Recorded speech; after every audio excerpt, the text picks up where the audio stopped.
अस्सलाम वालेकुम, आप देख रहे हैं डॉन न्यूज़ में। मेज़बान अब्दुल गफ्फार पुराम रिप्ले के एक और एपिसोड के साथ।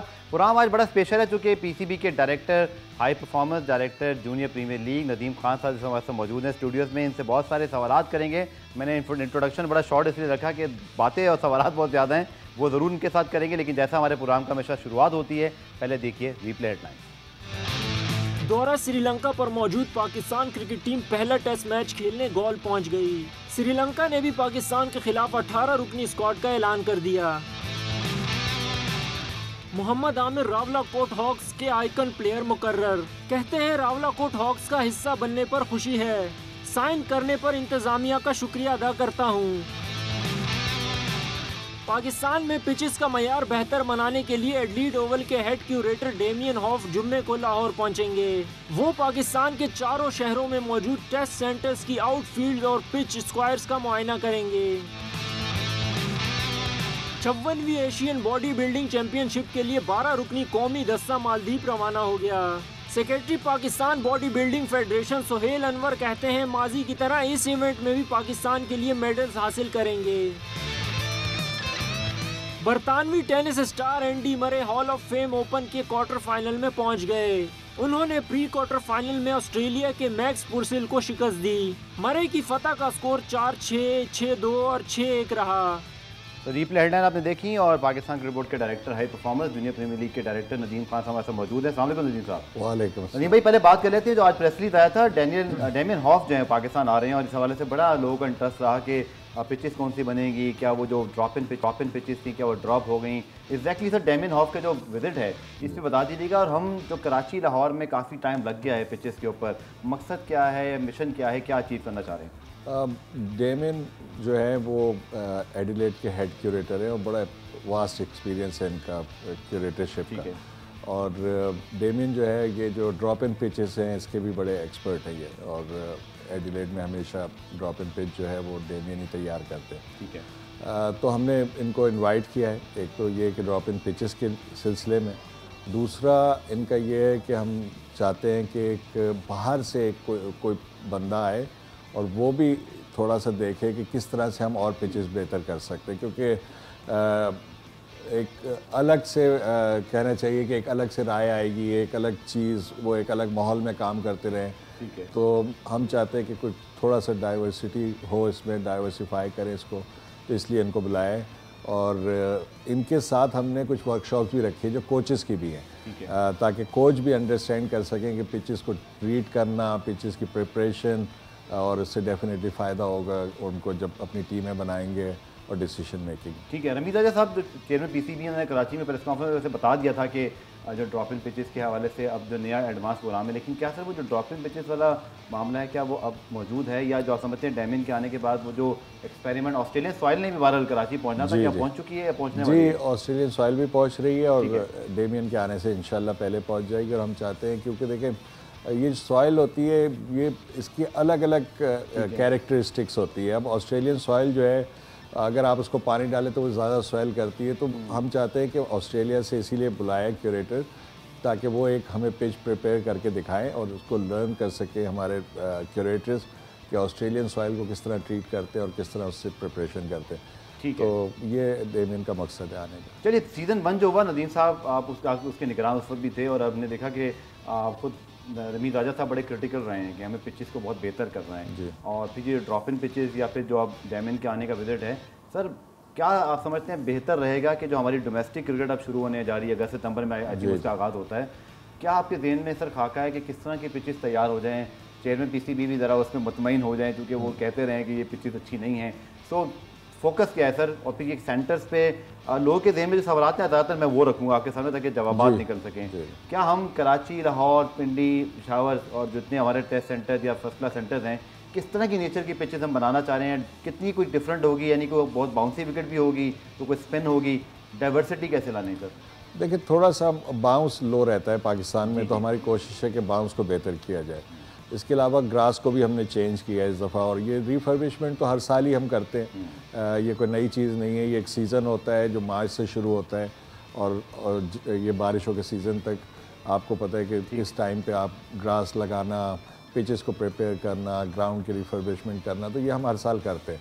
लेकिन अब हमारी कोशिश ये है कि थोड़ा सा बाउंस बेहतर हो पिचेस के अंदर, ताकि जब हमारे प्लेयर्स बाहर जाते हैं दूसरी कंडीशन में खेलने के लिए उनको थोड़ा सा आदत हो बाउंस को खेलने की। तो कोशिश ये है कि बाउंस को थोड़ा बेहतर करें। अच्छा, आपका मैंने एक बयान पढ़ा था, पब्लिश हुआ था कि आपको कोई 10 प्लस जो है ना वो 140 प्लस सारे बॉलर्स मिलेंगे। तो वो मेरे ध्यान में था कि मैं नदीम भाई से ज़रूर पूछूं कि ये क्या मामला है, चूँकि हम देख रहे हैं कि सर हसन अली की फॉर्म थोड़ी सी अप एंड डाउन है, लेकिन हमें उनको प्रेजिस्ट करना पड़ रहा है। ये चीज़ हमने देखी है कि हमें एकदम से बॉलिंग में कोई अच्छे रिप्लेसमेंट नहीं मिल रहे हैं, हमें वो थोड़ा सा उन्हीं पे काम करना पड़ा है। बैटिंग में हमारे पास ऑब्वियसली बाबर रिजवान और इसी तरह अब्दुल्ला शफीक, इमामुल हक, ये बहुत अच्छे हमारे एडिशन हुए हैं, लेकिन बॉलिंग में थोड़े कम है। तो सर वो बॉलर्स कहाँ छुपे हैं, वो कब हम देखेंगे, कुछ उसके बारे में बताइए।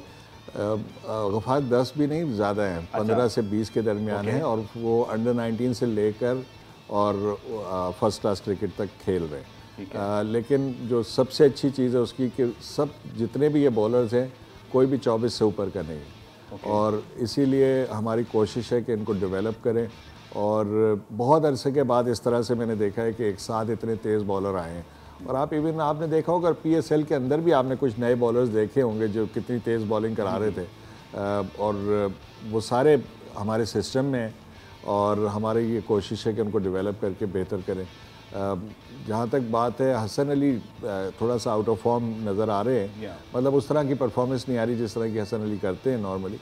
लेकिन अगर आप देखें कि शाहीन जिस तरीके से डेवलप हुए, और हारिस रऊफ़ हैं, और हसनैन का भी अब एक्शन दोबारा सही हो गया, और हसनैन अपनी पेस से दोबारा बॉलिंग भी करा रहे हैं, तो ऑप्शंस हमारे पास बहुत है।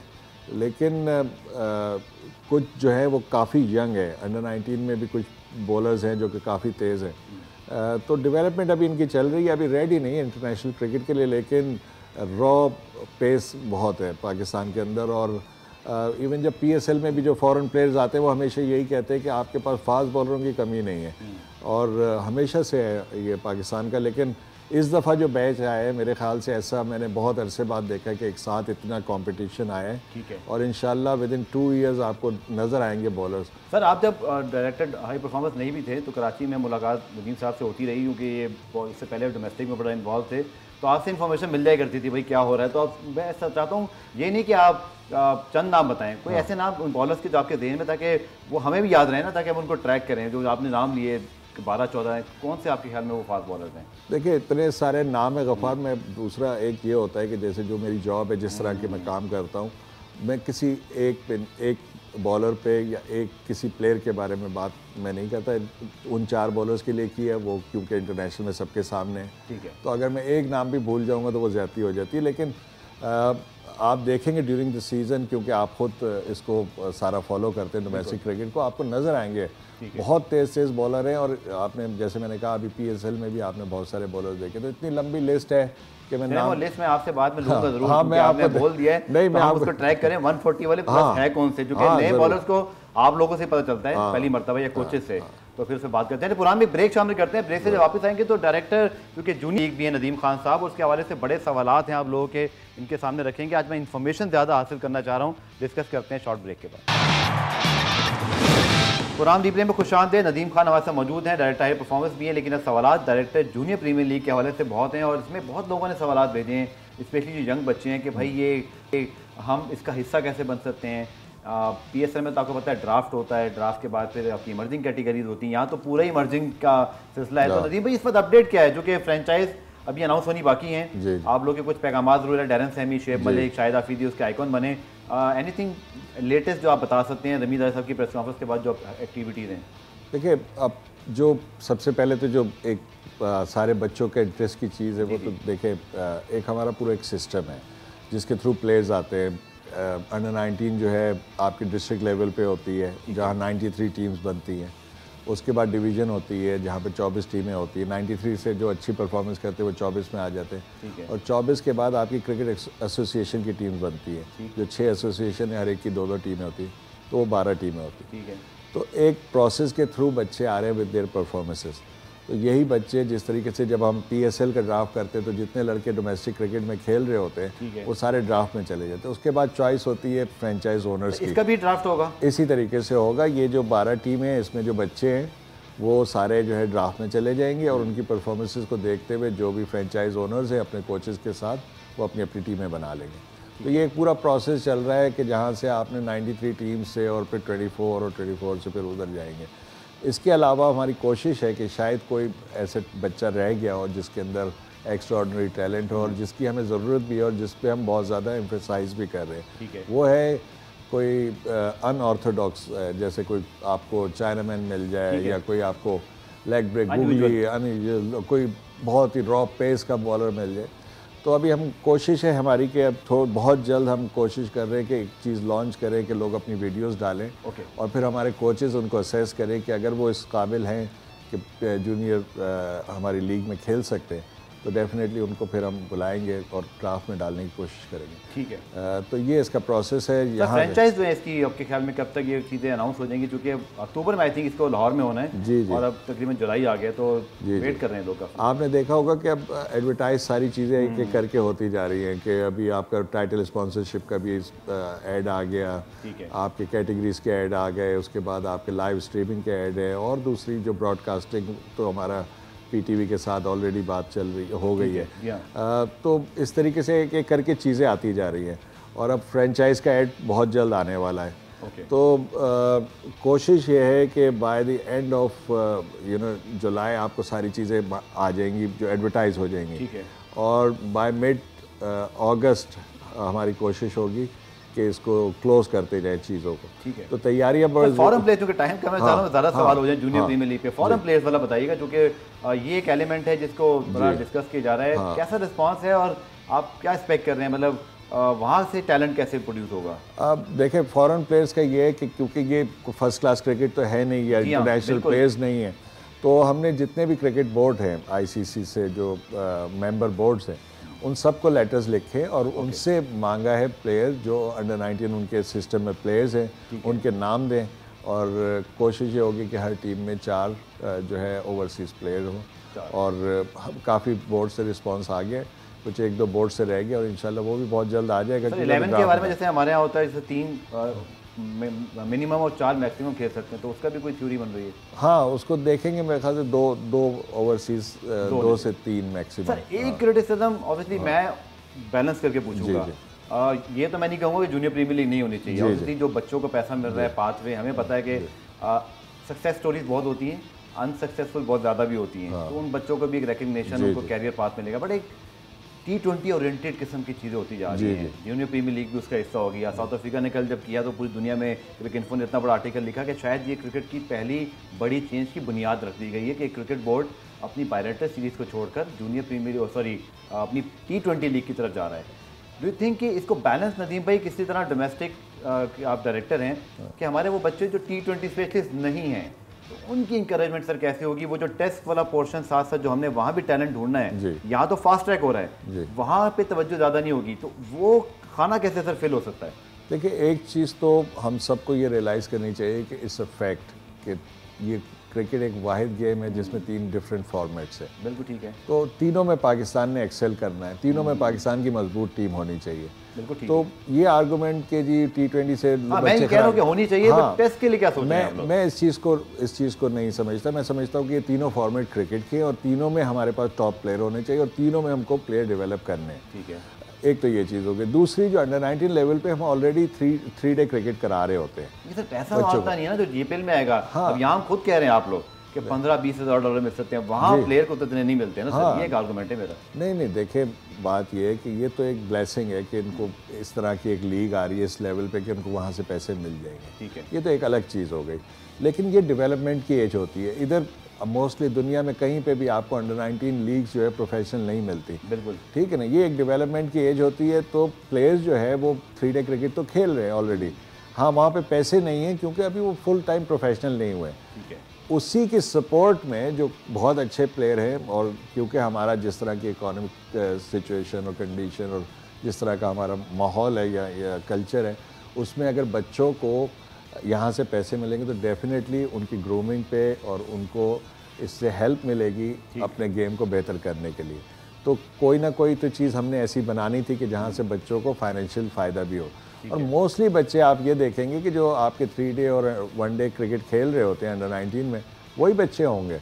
तो जहाँ 3 डे में उनको नहीं मिले, जैसे ये पूरी दुनिया में होता है, देखें ना कि क्रिकेट बोर्ड्स भी जो टेस्ट मैचेस हैं उससे पैसे इतने नहीं कमाते, वो 1 डे और T20 से कमाते। तो इसी तरीके से प्लेयर्स का होगा। देखें चीज़ें जो है ना तब्दील हो रही हैं, हम उसको एक्सेप्टेंस हमारे अंदर नहीं है, वो एक्सेप्टेंस लानी होगी। ये 3 फॉर्मेट्स हैं क्रिकेट के जिसको हमें एक्सेप्ट करना होगा।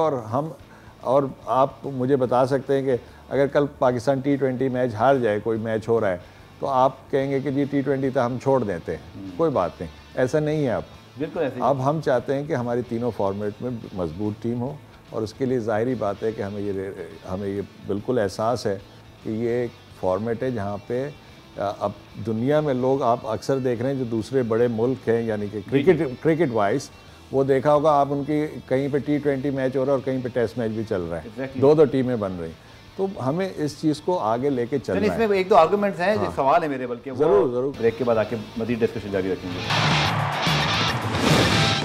फरहान रिप्ले में खुशामदीद। नदीम खान हमारे साथ मौजूद हैं, उनसे गुफ्तगू का सिलसिला जारी है। नदीम भाई, जो डोमेस्टिक क्रिकेट है उसमें चेयरमैन साहब ने कहा कि 3 गालिबन उन्होंने नाम लिए थे फॉरेन कोचेज़ को लाने के। आपके सिस्टम में ऑलरेडी 6 कोचेज़ हैं, वो 2-2 साल से अपॉइंट हुए हैं।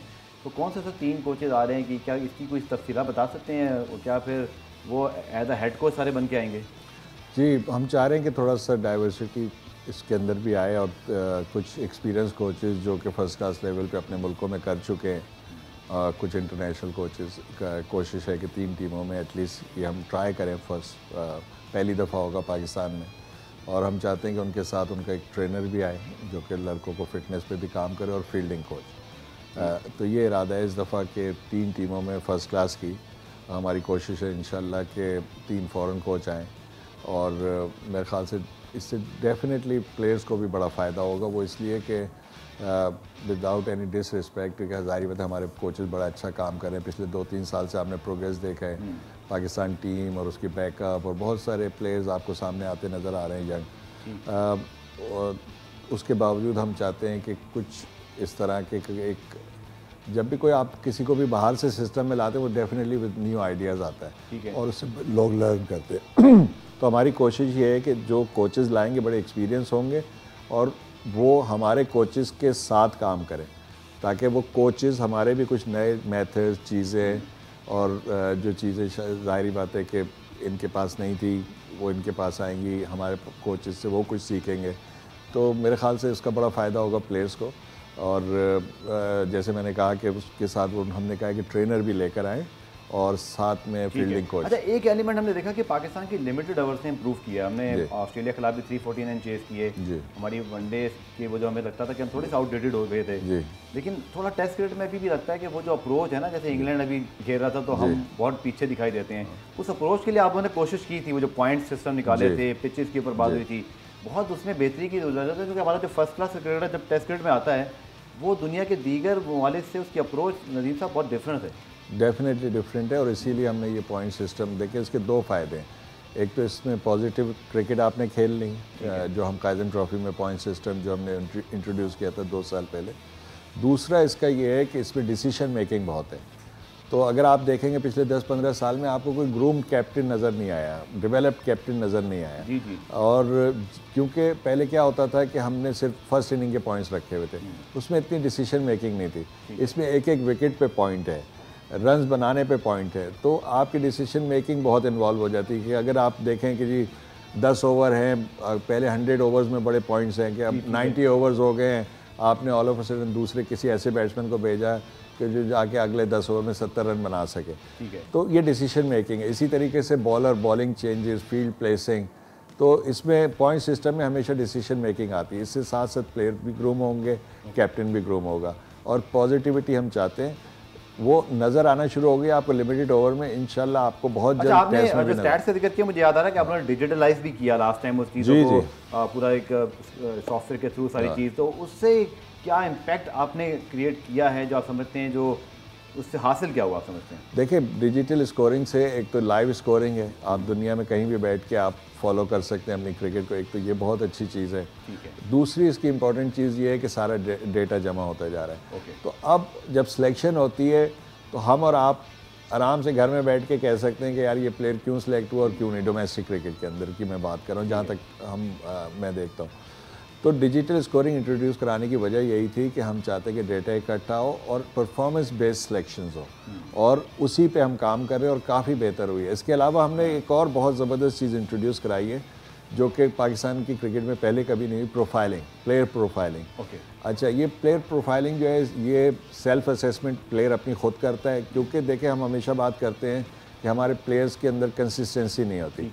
देखिए कंसिस्टेंसी जब भी आती है जब आपको अपनी स्ट्रेंथ और एरियाज टू वर्क ऑन पता हो, लेकिन लोग सोचते नहीं हैं। लेकिन जब आप उसको देते हैं प्रोफाइल खुद अपनी बनाने के लिए, तो वो डेफिनेटली सोचता है कि यार मैं बैटिंग में मेरे अंदर क्या क्वालिटीज़ हैं, फील्डिंग में मेरे अंदर क्या क्वालिटी, वो थॉट प्रोसेस शुरू होता है। Once the thought process starts, आपको अपनी स्ट्रेंथ पता चलती है और वर्क ऑन। अच्छा, जब वो प्रोफाइल अपनी खुद बना लेता है उसके बाद वो कोच के साथ बैठता है और कोच उसके साथ बैठ के उस प्रोफाइल को फाइनल करता है, तो दोनों कोच और प्लेयर के अंदर एग्रीमेंट हो जाता है कि मुझे किस काम की ज़रूरत है और क्या मेरे स्ट्रेंथ है। तो ये बड़ा क्लैरिटी है। आपका जो पॉइंट है इससे मुझे एक बड़ा अच्छा पॉइंट याद आया कि हमारे सिलेक्शन कमेटी अब तक वो 6 कोचेस के साथ बनी है। ये तमाम चीज़ें आपने इंडिपेंडेंट डायरेक्टर डोमेस्टिक क्रिकेट में तो कर दी, लेकिन फिर भी कोचेस का इनपुट रहेगा सिलेक्शन में। ये एक बड़ी अब लंबी बहस है कि क्या वो सिलेक्शन कमेटी पुरानी वाली होनी चाहिए जिसमें 3 इंडिपेंडेंट सिलेक्टर्स हों, या कोचेस वाले रहें। इसमें फेवरेटिज्म का भी कहीं ना कहीं एलिमेंट लोग निकाल लेते हैं, या एक सवाल उठ जाता है। आप समझते हैं कि बेहतर नहीं है वो ऑप्शन, या समझते हैं इसी पे कंटिन्यू भी करना है? क्या ये वो फॉरेन कोचेस के साथ भी रहेगा ये प्लान? देखिए, मैं आपको बताऊं कि इससे बेहतर सिस्टम मेरे ख्याल से कोई नहीं है। वो इसलिए है कि देखें, हर मैच में आपका सिलेक्टर 2 मौजूद हैं, ठीक है। एक वो जिसने प्लान दिया है प्लेयर को, वो देख रहा है कि क्या उस प्लान को वो एग्जीक्यूट करता है। एक वो जो इसके काउंटर प्लान बना रहा है। तो 2 डिफरेंट ड्रेसिंग रूम में 2 सिलेक्टर्स बैठे हुए हैं, तो वो बहुत अच्छी तरीके से लेकिन वो लास्ट में नाम नहीं लूंगा। एक चीज़ में ऐड कर दीजिएगा कि उसमें फिर ये भी होता है ना कि कोच की किसी प्लेयर से खुदा ना खासा लड़ाई हो गई, वो आपको, मैं नाम नहीं ले रहा, आपके इल्म में है, फिर वो वाला एलिमेंट आ जाता है कि वहाँ मुनसिफ वही है जो खुद कोच है। तो ये एक एलिमेंट है यहाँ पर। देखिए, एक चीज़ आप ये देखिएगा, हमेशा याद रखिएगा कि अब वो दौर ख़त्म हो गए हैं। अब इतनी कवरेज है, आप लोगों के प्रोग्राम, पहले कभी टीवी शोज इस तरह से होते थे क्रिकेट के ऊपर, कोई बच्चा अगर परफॉर्मेंस करेगा तो कोई कोच उसको नहीं रोक सकता, कोई सिलेक्टर उसको नहीं रोक सकता। अब इतनी कवरेज है और इतना एक्सपोजर है कि आप रोक नहीं सकते। अब मैं आज आपसे नाराज़ हो जाऊंगा, आज को आपको मैच दिखलाऊँ, कल डोमेस्टिक लेवल पे भी 4 लोग खड़े हो जाएंगे, बोलेंगे जी ये क्यों नहीं खेल रहा। ठीक है, तो आपके सामने ही है सारा कुछ ये। तो अब वो नजीम भाई ने खूबसूरती से गेम को खेला है कि उन्होंने कहा आप लोग होते हैं, ऐसा होगा नहीं तो फिर अब मैं कुछ कह नहीं सकता, क्योंकि हम ही क्रेडिट नहीं आप लोग करते हैं ना। जब भी देखे ना, एक कोई भी प्लेयर, चाहे वो डोमेस्टिक लेवल, दोनों रिपोर्ट होती है, आपके सामने रिपोर्ट होती है ना, तो वो एक्सपोजर है ना, इसकी अच्छी चीज़ है ना ये। तो चलो डोमेस्टिक क्रिकेट पे 1-2 सवाल हो रहे हैं, वो भी करेंगे सर। पाकिस्तान श्रीलंका परसों से पहला टेस्ट मैच खेल रहा है, टीम गोल पहुंच गई है। नदीम साहब एज अ साबित टेस्ट क्रिकेटर भी हमारे शो में उस तौर पे भी आते रहे, तरफ कुछ पूछेंगे श्रीलंका कैसा ओपोनेंट है। मिलते हैं शॉर्ट ब्रेक के बाद। प्रोग्राम के आगे से बात करते हैं नदीम भाई से। जब एज अ क्रिकेट एक्सपर्ट हमारे पास आते थे तो आज हम उससे ऐसे से दोबारा सवाल कर लेते हैं सर। वो है पाकिस्तान श्रीलंका टेस्ट सीरीज, और श्रीलंका बहुत अच्छा खेला अपने मुल्क में, 5-5 तकरीबन उन्होंने बराबर किया अक्रॉस 3 फॉर्मेट। और टेस्ट टीम ऐसी उनकी बन गई है जो उनकी कमी थी थोड़ी, शायद दोनों अपने रेगुलर स्पिनर ड्रॉप कर दिए जो अगेंस्ट ऑस्ट्रेलिया थे, पर परवेज जयसूरी आ गए। कैसे सर देख रहे हैं इस सीरीज़ को? हमेशा की तरह श्रीलंका कभी भी आसान टीम नहीं होगी। देखिए, श्रीलंका का आप हमेशा देखें, होम सीरीज़ तो वो हमेशा ही बहुत स्ट्रॉन्ग वहाँ पे खेलते हैं, और दुनिया की कोई भी टीम जाए, अभी आपने ऑस्ट्रेलिया को देखा कि कितना बेहतरीन उन्होंने मैच खेला जो सेकंड। तो एक जो सबसे बड़ी चीज़ है श्रीलंका की क्रिकेट की, जो मैं हमेशा से समझता हूँ, तो वो एक मेथड के थ्रू खेलते हैं और सब स्मॉल कंट्रीब्यूशन देते हैं। उनको सुपरस्टार्स की ज़रूरत नहीं है, ठीक है, क्योंकि सुपरस्टार वहाँ पे आए हैं। लेकिन आप जब भी देखेंगे, आप इनका रिकॉर्ड उठा के देख लें, 1 से 2 प्लेयर होते हैं जो आउटस्टैंडिंग होते हैं, बाकी सारे चिप इन करते हैं। और एक वो मेथड है और एक तरीका वो लेके चलते हैं और उसके ऊपर क्रिकेट खेलते हैं। और सर पाकिस्तान टीम की स्ट्रेंथ कैसे देखते हैं, वीकनेसेस अगर कोई है तो आप हाँ, नजर आ रही हैं? पाकिस्तान टीम में मुझे थोड़ा सा स्पिन डिपार्टमेंट पे है, क्योंकि जिस तरह की पिचेस हैं, नुमान से आखिरी कुछ इनिंग्स में, कुछ मैचेस में उसकी वो परफॉर्मेंस नहीं आई जो हम उससे एक्सपेक्ट करते हैं। जी, यासिर शाह जो हमारे बड़े प्रूवन बॉलर है, लेकिन वो अब 1-1.5 साल के बाद दोबारा आ रहे हैं। सर मुश्किल होगी उनके लिए, बहुत डेफिनेटली मुश्किल होगी। फर्स्ट क्लास भी नहीं खेल पाए। हाँ, वो थोड़ा क्रिकेट कम खेला जाए, वो इंजरी थी तो उससे रिहैब भी था, साथ साथ क्रिकेट खेल रहा था लेकिन कम खेल रहा था। लेकिन जो लास्ट पाकिस्तान कप खेला उसमें उन्होंने टॉप बॉलर्स फिनिश हुए और पूरे ओवर्स कराए। फील्डिंग में भी उन्होंने पूरे 50 ओवर फील्डिंग करी हर मैच में, तो 10-11 मैच वो खेले। लेकिन उसके बावजूद जब आप वापस इंटरनेशनल क्रिकेट में आते थोड़ी बहुत तो स्ट्रगल होती है, लेवल थोड़ा ऊपर है उसका, स्टैंडर्ड डेफिनेटली। तो जो मुझे वीकनेस नज़र आ रही है वो ये कि एक तो नोमान की वो फॉर्म नहीं है जो आज से साल पहले थी, ठीक है। दूसरा यासिर बहुत दिनों के बाद आ रहा है, और तीसरा वहाँ की कंडीशंस को देखते हुए चाहिए आपको। हाँ, तो ये थोड़ी सी है। बाकी सर आप क्योंकि डायरेक्ट हाई परफॉर्मेंस है, मेरे ज़हन में बड़ा सवाल था, तो शुगर आखिर में आ गया। अब जैसे इमरान बट बहुत अच्छी परफॉर्मेंस पे सिलेक्ट हुए सर, कैचिंग भी बहुत अच्छी की, सारा कुछ किया, लेकिन फिर हमने देखा कि वो जब टीम से ड्रॉप हुए तो पहली बात है मुझे आज मौका मिला है तो आपसे पूछ लेता हूँ कि सर फिर ऐसे प्लेयर आप समझते हैं यही हाई परफॉर्मेंस सेंटर काम स्टार्ट हो जाता है कि उस प्लेयर की टेक्निक पे काम करें, उसको डिस्कार्ड ना होने दें, उसको मुश्किल वक्त में सपोर्ट करें। होता यह है कि जब प्लेयर बेचारा ड्रॉप हो जाता है ना तो फैंस, मीडिया और कभी कभी क्रिकेट बोर्ड सिलेक्टर सभी भूल जाते हैं। बट डू यू थिंक कि ऐसे प्लेयर्स के लिए कोई पाथवे है कि जो बेचारा वापस आए नाकाम होकर, उसको किस प्रोसेस से गुजारना है? 100% आपसे एग्री करता हूँ कि हाई परफॉर्मेंस का काम ही यही है, और इमरान बट रेगुलर बेसिस पे हाई परफॉर्मेंस सेंटर आते हैं और ट्रेनिंग करते हैं, और उनके ऊपर जब यूसुफ वहाँ पे मौजूद थे तो यूसुफ मुसलसल उसके साथ काम करते थे, और जब आपको उसकी बैटिंग में फ़र्क भी नज़र आया था, लेकिन फिर अनफॉर्चुनेटली वो उस तरह की परफॉर्मेंस नहीं कर सका, कंपटीशन सख्त हो गया है। अब्दुल्ला एक बेहतरीन प्लेयर है, साथ में इमाम ने बड़ा अच्छा कमबैक किया पिछले एक जैसे मौका मिला उसने सीमेंट कर लिया। शान मसूद बहुत अच्छी परफॉर्मेंसेस कर रहे हैं लेकिन उसको चांस नहीं मिल रहा, तो एक कंपटीशन सख्त हो गया है। लेकिन इमरान बिल्कुल वहाँ पे आते हैं ना हाई परफॉर्मेंस। मैं भूल ना जाऊँ, साजिद का भी जिक्र कर लेते हैं क्योंकि उनका भी एक्शन पे थोड़ा सवाल उठा, कहते हैं कि उनका एक्शन बेहतर बनाना है, तो वो भी आपका केस है? हाँ, साजिद हमारे पास अभी मेरे ख्याल से इस वीक आ जाएंगे, ईद की छुट्टियां थी, उसके बाद साजिद को बुलाया, उनके एक्शन को रीमॉडल कर रहे हैं। उनके एक्शन में कोई इलीगल नहीं था, उनका जो फ्रंट आर्म था वो इतना यूज़ नहीं होता था, तो सारे कोचेस ने और उनके साथ भी एक एग्रीमेंट हुआ कि वो भी इस चीज़ पे खुश हैं कि उनके एक्शन में थोड़ा सा तब्दीली लाया जाए। उनका जो फ्रंट आर्म था वो इतना यूज़ नहीं होता था, तो उसका भी बहुत बड़ा रोल होता है, फ्रंट आर्म जो है तो वो इतना यूज़ नहीं होता था, तो अब जो थोड़ा सा रीमॉडल किया है कि उसमें फ्रंट आर्म की भी सपोर्ट है। पाकिस्तान टीम के साथ बॉलिंग कोच मौजूद हैं जी, वो ये काम कर सकते थे या उनकी रिकमेंडेशन पे ये क्या आप तक आए? ये प्रोसेस स्टार्ट कैसे हुआ? नहीं, ये तो सकलैन मुश्ताक ने ये असल में प्रोसेस किया है कि खुद ऑफ स्पिनर है, बहुत अच्छा स्पिन बॉलिंग को अंडरस्टैंड भी करते हैं और कोचिंग भी बहुत दुनिया में न्यूजीलैंड और वेस्ट इंडीज़, बांग्लादेश, इंग्लैंड हर टीम के साथ as a spin bowling consultant रह चुके। तो ये उनका आइडिया था, और अच्छी जो चीज़ होती है इसमें हमेशा जो अच्छी चीज़ होती है कि अगर प्लेयर अग्री करे, अगर प्लेयर अग्री नहीं करे तो उसकी कभी बहुत मुश्किल होता है कि आप अपने एक्शन को रीमॉडल करके परफॉर्मेंस के लेवल को उसी लेवल पे ले जा सकें जो आप पहले करते। सर ये आप लोग की जिम्मेदारी भी रहेगी कि अभी वो टीम में थे और फिर उनको वहाँ पर भेजा गया, तो वापसी हो जाएगी उनकी सर? नहीं, ऐसा ना कि वो गुमनामी में चले जाएं। नहीं, इंशाल्लाह वो वापस होगा। देखिए, अगर आप ये देखें कि इस दफ़ा हमने हसनैन के एक्शन को भी सही किया है। पहले हमेशा हमें फ़ौरन कोचेस को बुलाना पड़ता था या प्लेयर्स को बाहर भेजना पड़ता था एक्शन रीमॉडल करने के ऊपर। लोगों की चीज़ है कि रीमॉडल वो भी फास्ट बॉलर का बड़ा मुश्किल हो जाता है, उतना पेस जनरेट करना। आपने तो सारा कुछ ये प्रोसेस देखा, आपके कोचेस ने, क्या वही पेस जनरेट कर पाएंगे? वो कर रहे हैं मेरे ख्याल से, उससे भी बेहतर होगा विद इन 6 मंथ्स इंशाल्लाह, क्योंकि एक नंबर ऑफ बॉल्स आपको करानी होती है अंडर द बेल्ट, ताकि आप उस एक्शन पे पूरे पक्के हो जाएं, आपके मसल भी उस तरह डेवलप हो जाए। It will take another 6 months मैं समझता हूँ, लेकिन मेरे ख्याल से उसका बाउंस भी बढ़ेगा और उसकी पेस भी बढ़ेगी, और जो उसका कंट्रोल है उस सेम केस हसनैन बहुत ही ज़्यादा खुश था थ्रू आउट, उसने बहुत सपोर्ट किया थ्रू आउट, बहुत मेहनत की और वो बहुत खुश है अपने नए एक्शन से। तो ये जो है ये सबसे इम्पॉर्टेंट होता है कि अगर प्लेयर उस चीज़ से खुश है तो वो फिर कर सकता है, कोई ऐसी बात नहीं। ठीक है, चलिए नदीम खान साहब बहुत बहुत शुक्रिया। कोशिश की कि डोमेस्टिक के साथ साथ क्योंकि दिल्ली बहुत सारी चीज़ें हैं और हाई परफॉर्मेंस सेंटर्स को डिस्कस किया जाए। उम्मीद है प्रोग्राम आपको पसंद आएगा। डिजिटल पे जब आप देखें तो कमेंट सेक्शन में ज़रूर अपना फीडबैक दीजिएगा। प्रोग्राम रिप्लाई देखने का शुक्रिया। कल दोबारा से मुलाकात होगी, तब तक के लिए अल्लाह हाफ़िज़।